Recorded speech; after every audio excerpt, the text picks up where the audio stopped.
Ngelele sisindi nabakaleli bomsakazo ibingelele sibonge nangethuba nisipha lona lokuthi sikwazi ukushirisha ulwazi esinalo. Siyabonga kakhulu dokotela ukuthi sikwazile ukuthola namhlanje. Ngiyacela kakhulu ukuthi usilekelele ukuze sikwazi ukuba siqonde kangcono ma sikhuluma ngeepilepsy. Ngifisa dokotela nje mhlambe sisaqala usichazele ukuthi yini epilepsy. Masikhuluma ngeepilepsy sikhuluma ngesifo sokuwa. Masikhuluma nje ngeepilepsy sikhuluma ngesifo sokuwa esi-affecta lento ekuthiwa nervous system. Ama nerves ukuchopho lobunabu nervous system. Masikhuluma nervous system asikhulumi nje ngalokho mhlawumbe kwaseyingalweni nasemlenzeni esifubeni emzimbeni kuphela. Ingxenye la nervous system ihlukene kabili. Khona i-central nervous system okubuchopho ne-spinal cord bese bakhona i-peripheral nervous system le kuyona ama nerves la esathola esikhunjeni mhlawumbe lawa supply ubuso ingalo esifubeni nasesini nasemlenzeni. Peripheral nervous system ngaleyo. Masikhuluma nge-epilepsy i-affect ukuchopho into eyenzeka ebuchwesheni kumina engisenginaleyo nkinga la kutholakala khona ukuthi kunogesi noma kunama-signals avela ayi-dischargele nje azenzakalele engahlelekile ahambe ngendlela lekusukubhele ngayo mahabe uzosukuma uyadecide ngizosukuma then bese kusuka imessage-ke ebuchwesheni for instance bese yakuma-muscles okay lawa athiza waqine lawa amathanga awakulekeletha uphakame njalo njalo. Whatever movement oyenzayo isuke ihleliwe kahle ihambisana nento ofuna ukuyenza futhi.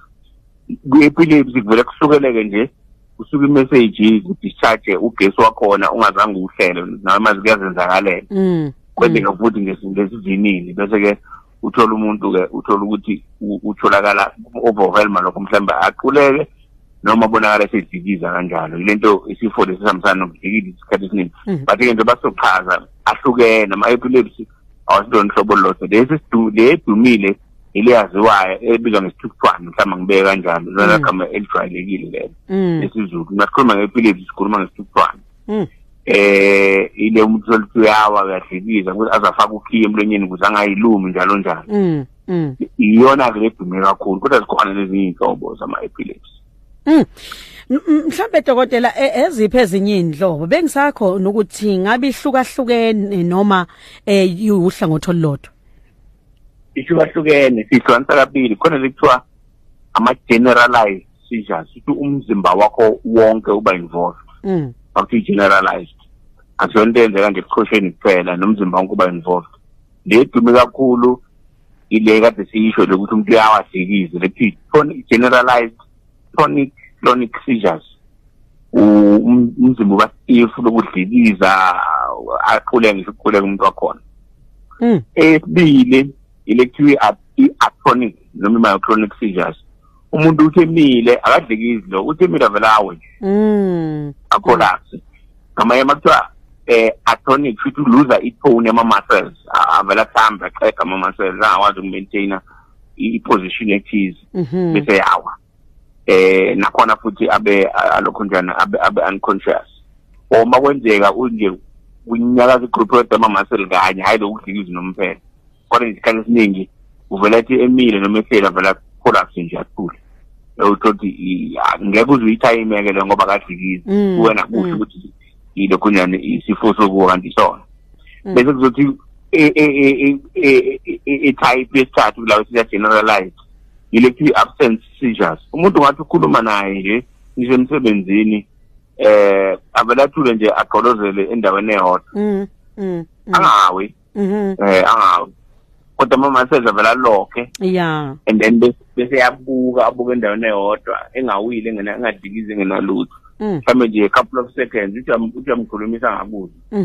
Ngiyakubona lokuba absent minded lokho okusenze but uma absent minded umuntu mhlawumbe akumemeze kokuqala mase ephinde kwesibili uma ukuthi bekhulumela phansi sokhuluma phezulu uyamuzwa kodwa lo ama-seizures ngisho umemeza hayi u-absent lento le baningi abantu abanawo angisho ukuthi common ngaloyo ndlela but bakhona ngisho abantu angathi baningi bakhona abantu abanawo esingakuboni thina lokho ngokuthi uma ukhuluma naye nje akawi uvela thule nje kolozele endaweni eyodwa lawo ma-second mhlawumbe u-10 bese phinde abuye futhi kuwena kuba ngathi kodwa mayisebuyela kuwena ezokunaka uba nokudideka la ubona khona engathi konke biyenzeka la. Dokotela ngiyakuzwa. Bese kuba khona ama focal seizures. Ama focal seizures kuba msukuthi njengoba sithi focal futhi kusendaweni eyodwa. Ungathi kade ubhali ubamba ipeni yabona sana sakho sesiloke singangazela nje. Singangazela bese kuyadlula futhi lokho. Bakhathi singangazela uyabona nawe ukuthi ngingangazela but awukwazi ukuyicontrol wena mnikazi waso. Njengoba kuthi focal ayinvolve ukuthi ubuchopho bakho uluze consciousness noma udideke cha. Uyabona into eyenzakalayo awungazile. Phela nje ukuthi awukwazi ukuyicontrol leyo movement. Uvele nje ushintshe lento ekuthiwa mhlambe ama sensations akho ukuthi uzothi uhleli vele uze kunuke ithaya elishayo lingekho. Uze nje unuke le kabizi kodwa kuphekwa. Okay. So ukuthi isikhathi uzumsindo ongekho. Uze ngathi content dumayo kodwa ayikho. Ushintsha nje ama senses akho sidlala ama senses ungathi kanjwa into kodwa ingekhambi. Oh yeah.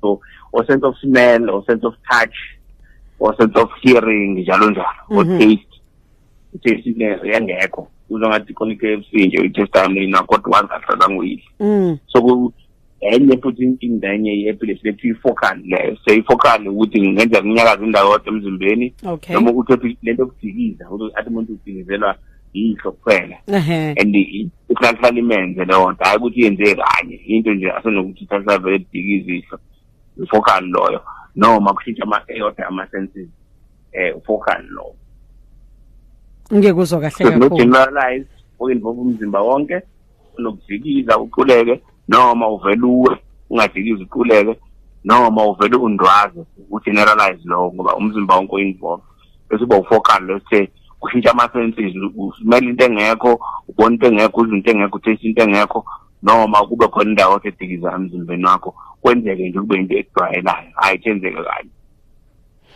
Dokotela ngikuzwa kahle sibonga kakhulu nokuthi usihlukanisele ukuthi ihlukene kanjani. Ngifuna mhlambe ukubheka ukuthi yini engabangela i-epilepsy dokotela. Epilepsy about 60% noma 70% abane epilepsy asazi ukuthi indaba. 50 to 70% abantu abanesifo banaso but imbangela yaso ayaziwa sawenza wonke ama test thola ukuthi imbangela kodwa siyayibona ikhona futhi azofaka ku treatment. Bese ukuthi okunyeke kube izinto ezifana njengokuthi umuntu mhlambe uzalwe nayo. Into efuze ekhaya lokhu genetic noma mhlambe ke kwenzeka ekuzalweni esikhathi uma wakhe emdeliver lapha elebhodi kwakhona into ethize yenzakalayo mhlambe wancisela ioxygen and umntwana wethu mayephuma nje simlalela uyakhala yini simcheck khona ukuthi i-APGAR score omama nje bayazi lokho sebake bayelebhodi ukuthi nescore siscorayo se-APGAR score ukuthi umntwana ikhala yakhe injani uyabhekile yini umuva kanjani yonke sesicheck konke lonto uthola ukuthi sibona lapho umuntu uthi ay ube right into wakho kodwa manje ngesikhathi edlule passage kumama konke engenzakanga kahle mhlambe yesijini wangayithola kahle njalo njalo noma esezaliwe kodwa kulama second oqala othola mkhona emchilayo yavala lapha emaphashini yangakhuphuka top sensitive kakhulu i-oxygen especially mase seyingane so umuntu uthi into enjengaleyo lokho developa ngaleso sikhathi noma into azalwe ngayo abanye kenzeka kube infection mase kusuke ngibe ne-meningitis enye ingaki ongase ube nazo uma ukuthi ngoba nesifo meningitis uyazithola ugcina usunesifo sokuwa esiba complication ye-meningitis umuntu angaba nethumba infection leyo abe nethumba ebuchosheni agcine esenelokho njani esenesifo sokuwa omunye kubanye ukuthi mhlawumbe unezifo ezifana nabo-HIV affect phela amasosha omzimba iyakwazi ukufana ngebuchosheni ey'nsweni kanjani so bayifika ebuchosheni-ke ngakwenzela inkinga enjengaleyo abanye baneletho mhlawumbe uzothi unesifo une-infection noma sithi infestation-ke mhlawumbe uyabona ukuthi sithi abantu bayiphekisise inyama yengulube ngoba inalezi iy'kelemu lezi zakhona ongeke uzoyibone ngamehlo namaqanda akhona so uma uzoyidla wena ingabhekiwe kahle hle kana baningi abantu abayithandayo ingulube kodwa ukuthi akayipheki nge-temperature e-right futhi uyashesha uyikhipha epanini. Angisho fanele uyipheke noma uyitose izibe yilahle, kodwa ziphe nje ithuba khona kuzofa lamaqanda elokunyana ey'kelemu zakhona. Uthola ukuthi-ke mangabe ungazange uyiphekisise kahle noma uyibilise ngendlela efanele, lawo maqanda esiswini ayangena kuwena emathunjini bese yahamba ngegazi asekohlala ebuchosheni bakho. Angakubangela-ke ilokhunjana isifo sokuwa futhi se-infection ngalokho. Ngenza nje ama-examples. Bese kuthi-ke ikhathi yakhona yokugcina ila uthola ukuthi umuntu kunenkinga nje ye-structure ukuthi kunento ethize occupier noma elimaza ubuchopho. Uma ulimalile for instance, umuntu unesifo sokuwa ngoba wagingana ngontwana imali ekhanda noma washawa abantu noma washayiseka ekhanda, usenesifo sokuwa ngenxa ye-injury ekhanda. Okay. Abanye uyakwazi ukuthi mhlambe mangabe unethuma, mangisho ithuma ngisho igaqa lezo zinyila ezinye zazobe zama-cancer. Ama-cancer angabulali kodwa nje sethi khona igcine sekubangela i-epilepsy. Omunye umuntu emva kokuba eshawe i-stroke. I-stroke siyakwazi ukuthi kwesikhathi emva kwestroke usala nesifo sokuwa ngaphezu kokuthi i-stroke. Ibanzi lesakhekayo ebuchosheni sidala isifo sokuwa kanjalo. So yizona imbangela nje bathi siyibala nje ukuthi ngaba into ozalwe nayo, ngaba ama-infection, kungaba futhi ukuthi ulimalile noma unesiphaqa esimilile okuyikona okuningi nawo konke lokhu ukuthi imbangela yaziwa. 70% nje abantu abanesifo sokuwa imbangela yakhona yaziwa. Ngiyakuzwa kakhulu dokotela. Akwenzeki kuyona epilepsy ukuthi ibe mhlambe ufuze ekhaya? Njoba silo yena mpendulo oqale ngishilo leyo ukuthi siyaba genetic ushithi ufuzo into ngihamba ngomndeni. Ngizwa kahle dokotela. Angikuthola ngakuleyo ndawo. Alright. Ngifisa ukuzwa ke ukuthi mhlambe uma ukuthi ngizowa ngabe khona mhlambe indlela umuntu akwazi ukuzwa ngayo, ikhona yini impawu?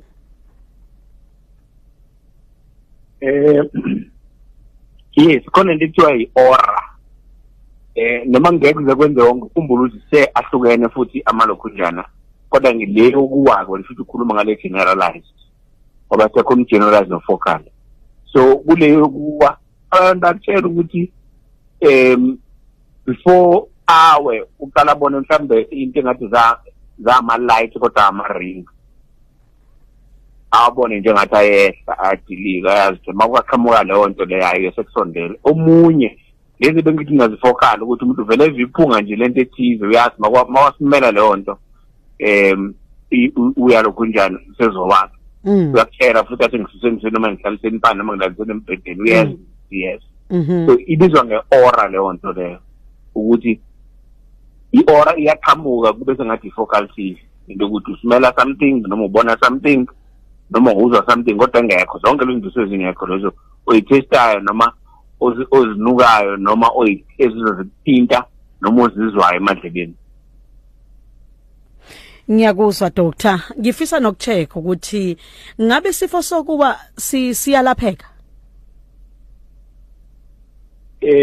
Yebo siyalapheka kodwa kwabantu abaningi siyacontroleka. Umehluko phela ukuthi into mayilaphile kusho ukuthi isiphelile. Kodwa i-majority yabantu siyacontroleka.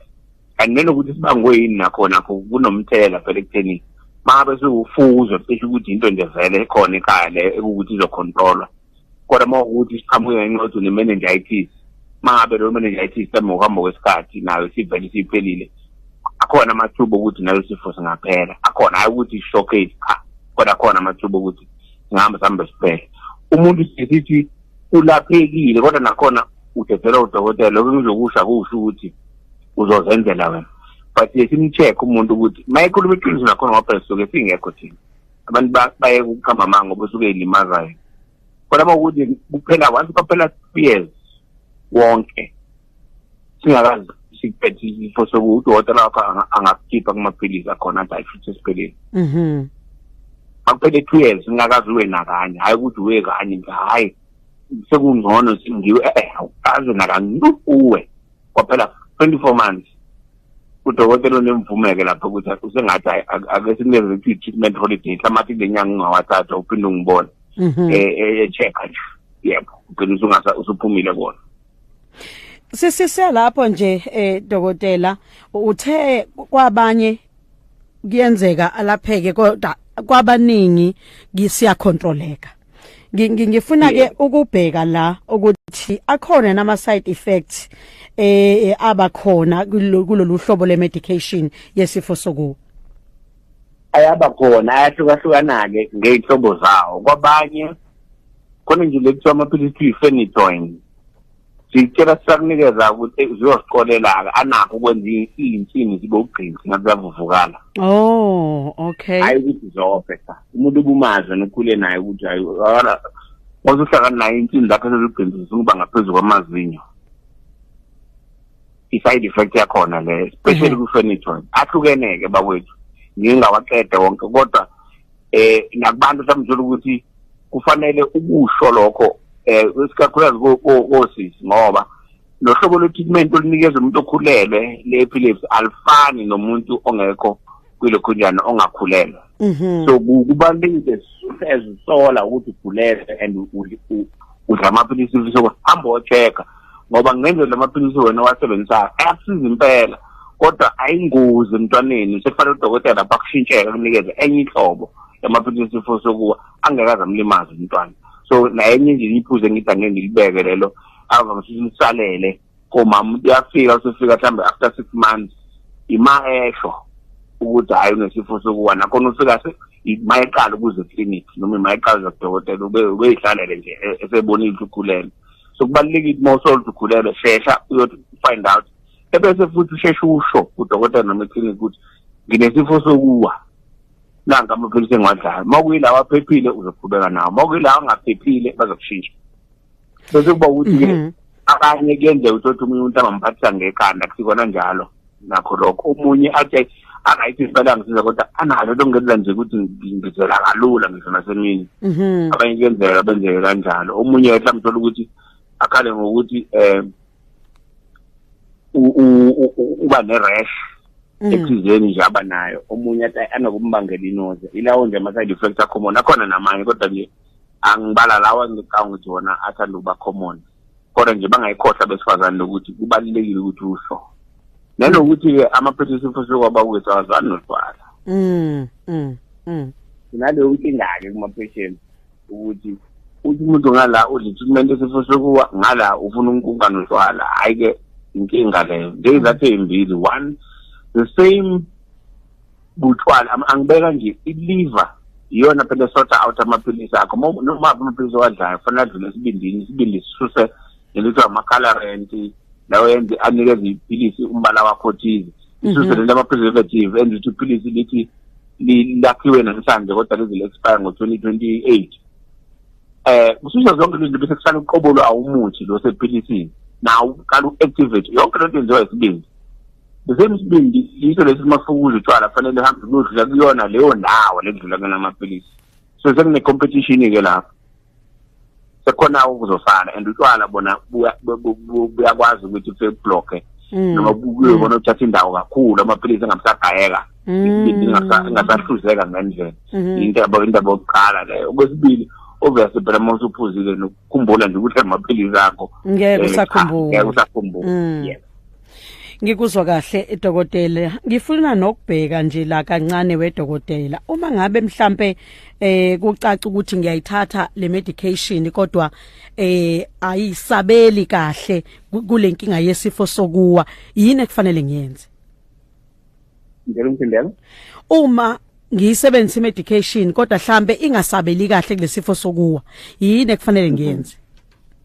Into ebalulekile khona lento esezenziwe emaphilisini noma clinic sorry nakho dokotela osho into yokuqala nje hamba osho mabe ukuthi akwenzeki kahle uma ungafihli ukuthi akusiza amaphilisi number 1. Number 2, makuthiwa wozolanda amagazi yeka lento ukuthi uyasaba ngoba phela ukuze sazi ukuthi sinikeza ngena iphilisi eli-200 mg phela sihlola lapha egazini ukuthi ngokwelevel yakhona liwile level ezokulapha yini. Siyazi ukuthi mhlawumbe 200 mg egazini usinikeza 6 angikanise kanjani nokunikeza nje number nje. andithi umuntu uzalapheke kufanele le number yakho ithi 8 so makuthi lo 200 mg zakho kufaka kusithi futhi akafiki ezingeni lokulapheka so bese khuphule phela mhlambe sithi hayi sokunezela u400 mg mase siyacheck lapha gazini seku9 ake sekudlulile 8 seku right ukuthi umuntu uzabe right side ngaphezulu kwa 8 ngaleso number thize egazini so asikwazi lokho mabe ungavuma nesikuthatha amagazi ngoba uyasaba noma uyanene noma sikubangela isicelo so kubalekile ukuthi usho mabe unenkinga ukuthi abangisizi lamaphilisi and then bese futhi ukuvumela ukuthi uthatha amagazi check ukuthi yini for inkinga uyisho noma ukuthi nenkinga yotshwala isho ukuthi nenkinga yotshwala. Ngicela sikubambe kancane Dr. Sikhona Dr. Ndlovu esichazela kabanzi ngeepilepsy ma unombuzo ke mlaleli ngicela kuba ube usithumelele iVN yakho lapha ya kwinombolo yethu ka WhatsApp noma ke usibhalele sisenayo nje udokotela singakamdedeli Dr. Ndlovu sekhona sasekhona sisindi. All right sikubambeke kade usichazela ukuthi ma ngiyithatha medication kodwa ingangisizi ngenze njalo manje ke dokotela sengicela ukubuza ukuthi nakho ke medication ngiyithathile futhi ngibone ngazi ukuthi yabona ke manje sengi right ngingakwazi ukuvele ngiyeke before ngiphendule lo mbuzo ngicela ukuqedela lo waya ngoba singamuntu bungakawuqedi all right yebo sithe ufanele uphindele uyosho eclinic noma kadokotela lo kulaphayo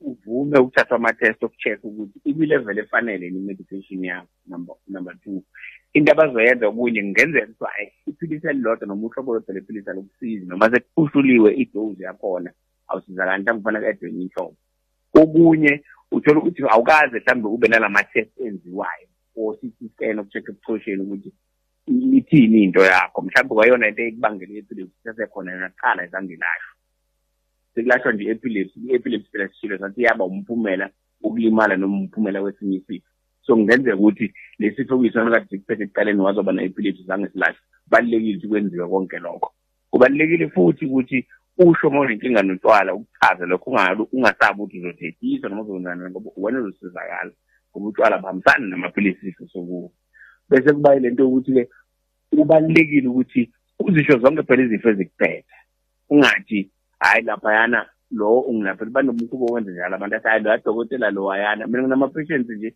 uthola ukuthi usekunga 3 years akaza ngithethe HIV positive eqhamuka nje ngenye indlela naye ngangambuza kodwa akanayo ngoba mangicala ukubona ngayithatha history yakho ngibuza yonke ihlobo lezifo ezingenzeka ukuthi unazo ezamahlala khona isikakhulukazi angasho umuntu ngoba kwazi ukuthi yena hayi lesipho usilahlo lo dokotela uthi ukuyena wasora kuqala so akafuna ukusuka kuyena kodwa uzwile ukuthi uNdlovu ukude into enethisi noma kuze kaNdlovu khona la rashwa khona isho kodwa yonke info ekuphethe ngoba isikhathi isifo sakho asilapheki nje isifo sokuwa ngoba amaphilisi akho noma sikhona esinye isifo futhi esine treatment yaso exabanayo nale ye-epilepsy wena ukuthi awazi njengepatient so kubalulekile ukuthi uyisho yonke into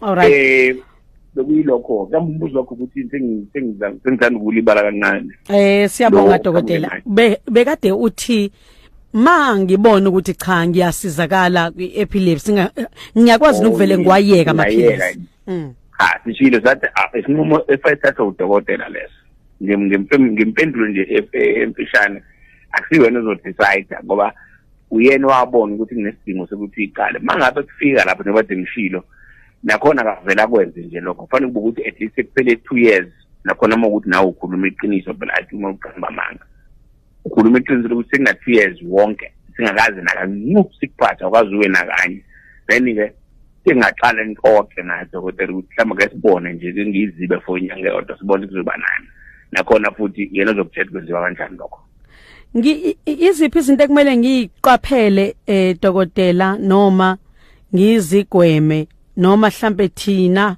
esikhona eseduzane naye umuntu one epilepsy ekumele sizigweme ikakhulukazi sinesondelene naye yes ngizama okay sinesondelene naye awufana kusona sifestelela naye sihlale lapho nje sifo sokwathelelana singaba ufuzwa yebo sami ngomndeni kodwa sithelelana ekufanele siqaphele ukuthi umuntu lesifo sokuwa phela sifamiliarize thina sifundise sixoxe naye ukuthi uzwa kanjani mangabe sezoba naso kulekile ngoba siyakwazi ukumsiza 1 2 mabe eindaweni ezinobungozi sikinqaphele siba seduze naye indawo ezama height amabhilidi aphezulu siqaphetha sibe seduze kwamanzi amaningi kakhulu naye sinesiqiniseko sokuthi right mayengena sibe seduze kwakhe nokuthi uyabhukuda indawo enomlilo kanjena singabi seduze kwawo kakhulu mabe langashisa nje manje kulamasonto awu3 cishe sekungenele lesifondo bakulokushisa njengalokho aphele kakhulu ukuthi akahlali elangeni umuntu wesifo sokuba singavuka noma inini sivusa manje lokushisa lokho esikubonayo khona la eThekwini so izinto lezi enjengalezi fasi iqaphele nami ngesifo sokuwaqobola mfana ngiqaphele izinto engishilo ngikuzwa kahle kakhulu dokotela ngicela ukuthi mhlambe sibheke la eminye imibuzo abalaleli asebesithumele yona abafisa kuba obacacisele kahle kuyona dokotela.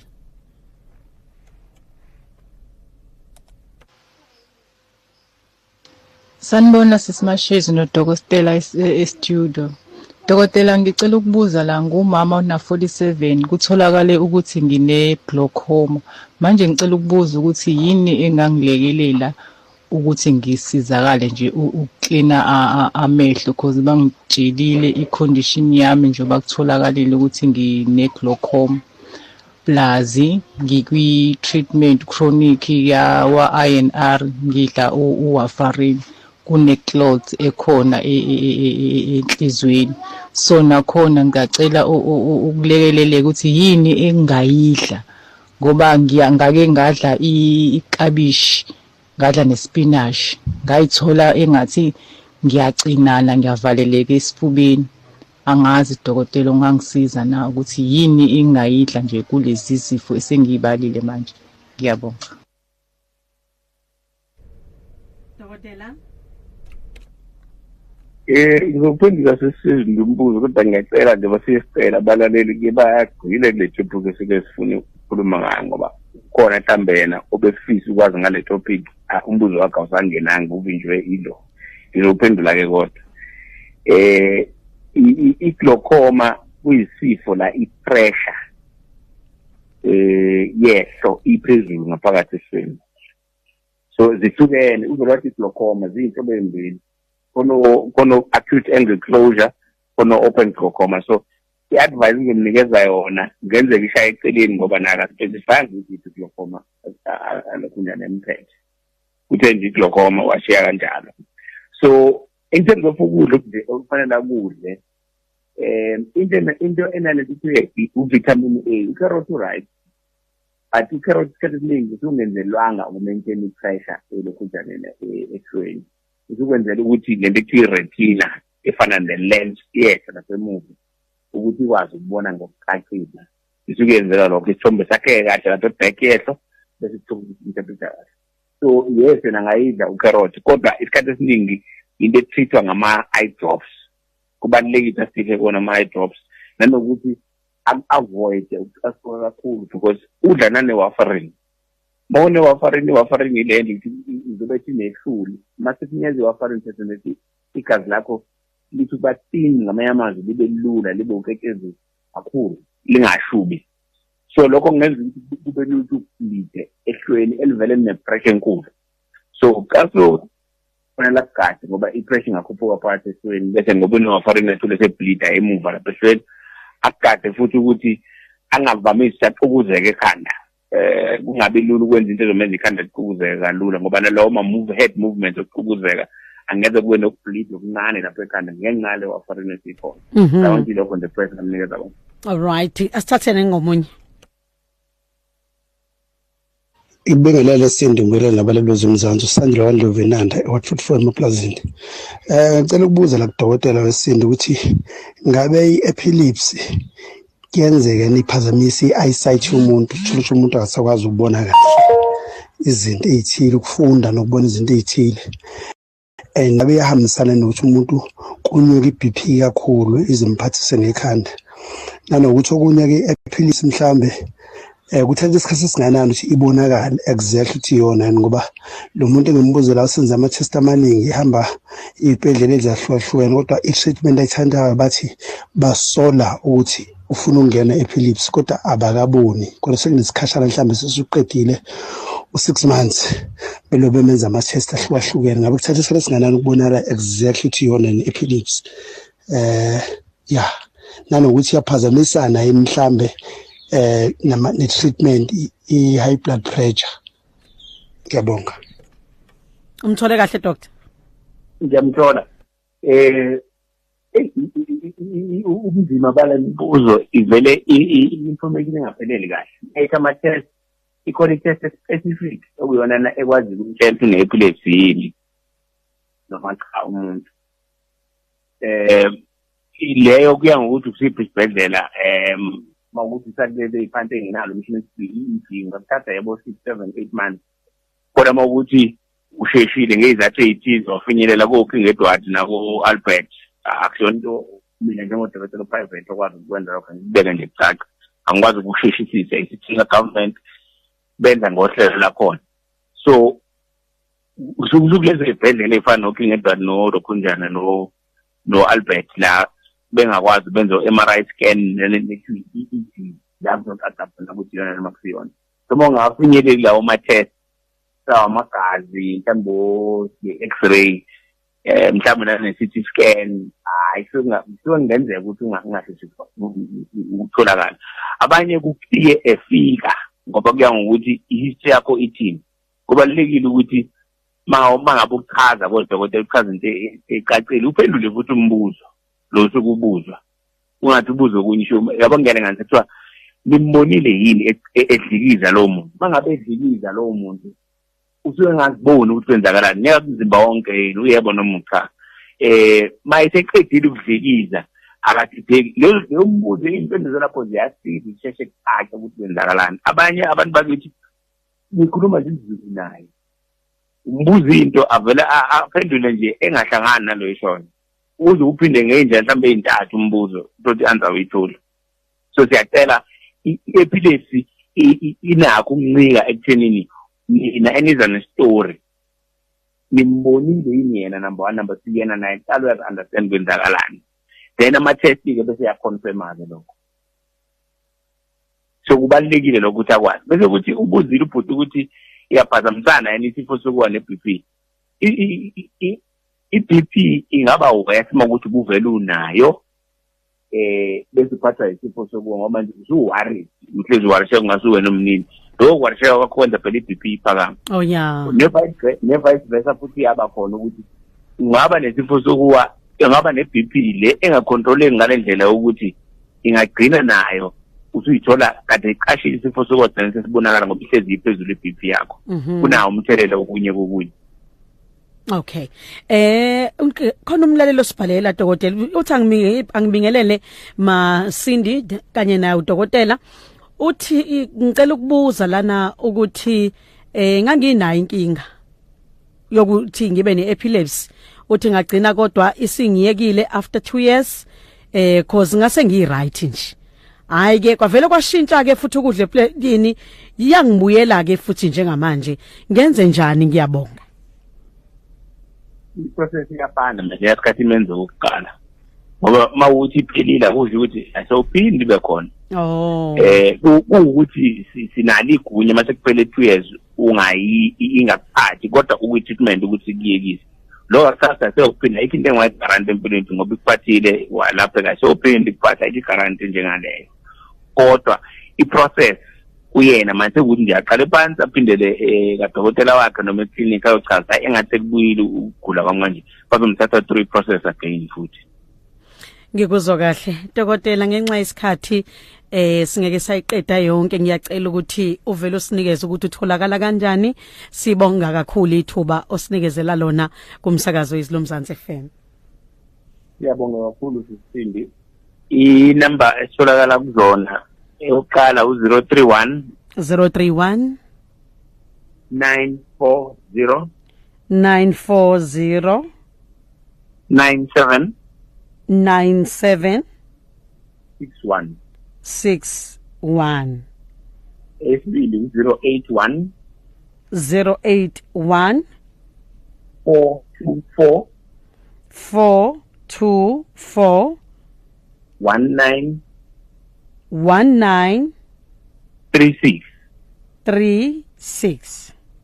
Inkosi nibusise.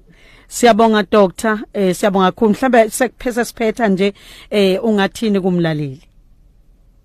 Ngisho nje ukuthi isifo sokuwa isifo esinabo ubungozi ngoba phela mangabe uwa ungawela endaweni yobungozi ungawa kuqhamuka imoto ikushayise njalo njalo. Wele emlilweni emanzini kanjalo. So umuntu osifo sokuwa kufanele bana kuqala uzazi ukuthi unaso ukwamukele lokho bese ukuqikelele phela ukuthatha treatment yakho nama-test lawo enziwayo uhambe uyowenza ukuthatha amagazi lokwenziwa kabili ngonyaka uhambe uyokwenza bese uyogada uphuzo oludakayo ngoba akuzwani amaphilisi isifo sokuwa notshwala. Siyabonga. Asibonge kakhulu doctor.